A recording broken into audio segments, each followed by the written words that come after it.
नमस्कार मंडळी, आपलं मनापासून स्वागत आहे माझ्या चॅनलवर। आज आपण खूप सोप्या पद्धतीने उरलेल्या इडलीच्या पिठापासून मस्त खमंग अप्पे बनवणार आहोत। काल आपण डोसा बनवला होता आणि थोडंसं बॅटर उरलं होतं।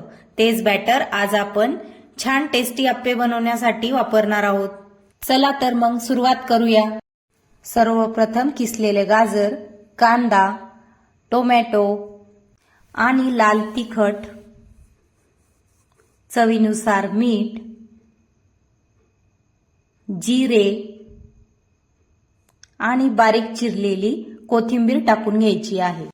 आता हे सगळं मिश्रण छान हलक्या हाताने एकजीव करून घ्या। मिश्रण एकजीव करून झाल्यानंतर गॅसवर अप्पे पॅन गरम करायला ठेवा। प्रत्येक खाच्यामध्ये थोडंसं तेल घाला। आता तयार केलेले बॅटर सावकाश त्या खाचांमध्ये भरा।